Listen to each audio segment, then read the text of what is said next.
The following video was put out by Esoteric Entity. If you like it, be sure to subscribe to him. Link in the description.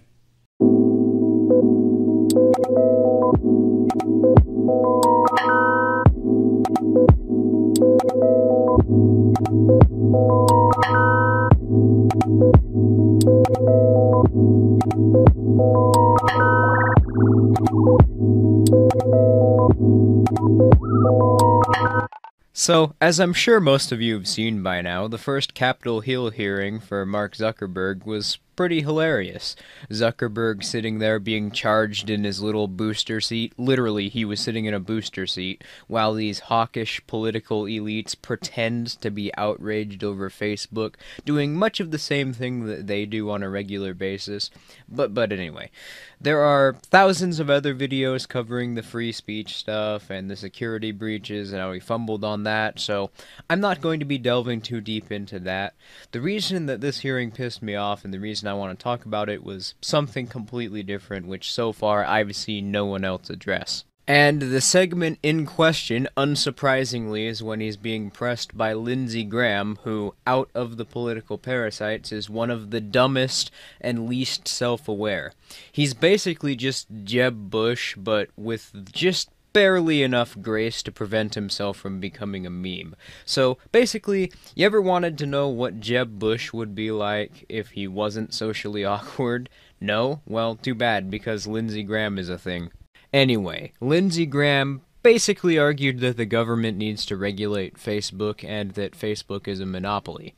Briefly, social media is one of the most heavily state-influenced industries on the market right now. Facebook, Google, and these other tech giants are directly subsidized by the US government, not including other governments.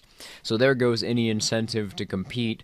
Literally, one of the main reasons Zuckerberg was even there is because Facebook was collaborating with the NSA to give private data on citizens to the US government.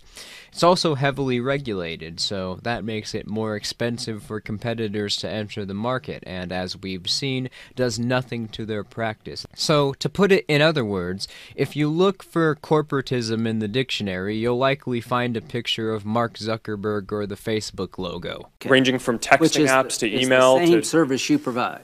Well, we provide a number of different services. Is Twitter the same as what you do? It overlaps with a portion of what we do. You don't think you have a monopoly? You gotta love this. Literally just mentioned a competitor to Facebook. Just mentioned it, and Lindsey Graham completely ignores that. This right here is the moment when I realized exactly what this segment of questioning actually was, and when I decided to make this video. Lindsey Graham is not expressing honest inquiry into the status of Facebook's position in the market. What he is doing is trying to craft a narrative for the media to run on, that narrative being that the government needs to interfere more than it already has in social media, which, as noted earlier, is entirely what is causing these issues to begin with. That is such typical statist bullshit, and they've been doing this for the longest time. They create new regulations and pass them in a very sly fashion, typically on a holiday or some other occasion where the majority of the population is not paying attention. Then they'll say little to nothing about the law that they've put in place until it starts to mess with the economy. Then they blame the economic failure on the market not being regulated and lobby for more regulations to be put in place. Then this vicious cycle continues until you've basically got a market which is de facto run by the government.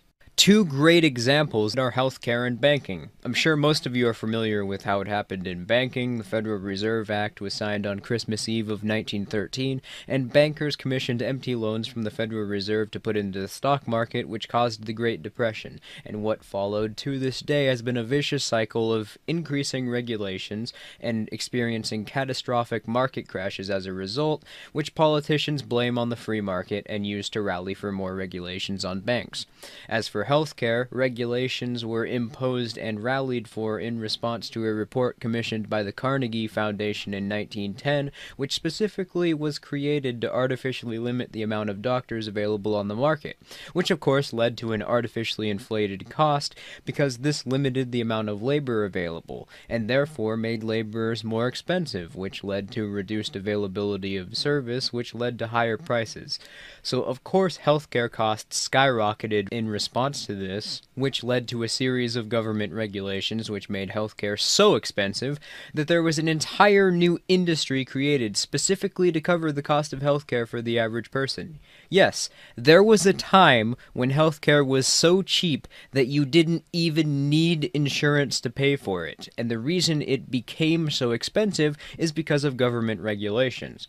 Insurance itself is another example of this same trend, and here we are today with politicians rallying for a single-payer healthcare system, for the government to completely run the entire industry.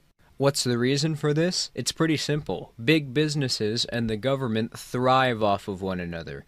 Of course, we all know that businesses with no competition thrive. They can charge whatever they want, treat their employees however they want, create and sell whatever products they want, and just generally do whatever they want with no consideration for anything other than obtaining more profit.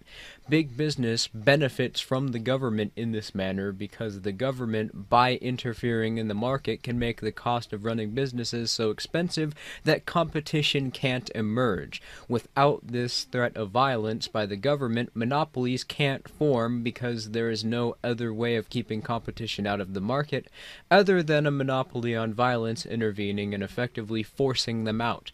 Governments benefit when there is little challenge to their rule.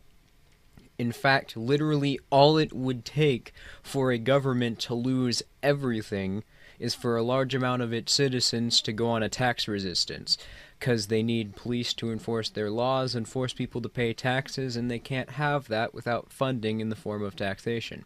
And big business creating monopolies, much like terrorism, gives the government a boogeyman to make people believe that they need a government, which is precisely why, much like terrorism, the government tries its absolute hardest to obscure the cause of these economic problems, going as far as to take notes from George Orwell's 1984 and attempt to completely rewrite history. Point is that one way to regulate a company is through competition, through government regulation. No! The only way a company can regulate its own practices is through competition. Government, quote-unquote, regulations can only do one thing, and that is to keep competition out of the market, which in turn establishes monopolies. The government calls them regulations, and yet they do pretty much the exact opposite, and instead only give politicians more power. I'm pretty sure that at least the Ministry of Truth in 1984 was based on George Orwell watching how the government interacts with the market and what effect it has on society. But it could very well have been the entire Ingsoc party for all we know. Here's the question that all of us got to answer. What do we tell our constituents, given what's happened here, why we should let you self-regulate? What would you tell people in South Carolina that, given all the things we've just discovered here, it's a good idea for us to rely upon you to regulate your own business practices? Well, Senator, my position is not that there should be no regulation. Okay. I think the Internet is increasingly important. Do you embrace important. regulation? I think the real question, as the Internet becomes more important in people's lives, is what is the right regulation, not whether there should be or not. But you as a company welcome regulation? I think if it's the right regulation, then yes. You think the Europeans have it right? I think that they get things right. Have you ever submitted? That's true. So would you work with us in terms of what regulations you think are necessary in your industry? Absolutely. Okay. And this right here, ladies and gentlemen, is why I found this to be so significant. It's very rare that you see the government and the big corporations which they help on a major broadcast in front of millions of people both admit that they want more regulations, and that they both want to see more. Mainly because the narrative politicians like is that big business want less regulation, despite the fact that big corporations, the ones that either have monopolies or are perceived by people to have monopolies, overwhelmingly support bills which would expand the government's influence over the economy. Just look at how nervous Lindsey Graham got when Zuckerberg agreed with him. Well, Senator, my position is not that there should be no regulation. Okay. I think the internet is Do increasingly you embrace important. regulation? I think the real question, as the internet becomes more important in people's lives, is what is the right regulation, not whether there should be or But you not. as a You could tell that he was not very comfortable right there. He was expecting Zuckerberg to say that he didn't support regulations, probably so that he could go on some sort of long-winded diatribe about how the free market isn't working, and the government needs to take a stand, and how you need to vote Lindsey Graham for Senate 2018, and how bad of a booster seat cushioning little man Zuckerberg is. But nope, Zuckerberg didn't go along with the script, so all Lindsey Graham could do is say, "So you support regulations? You do support regulations? So you do support regulations?"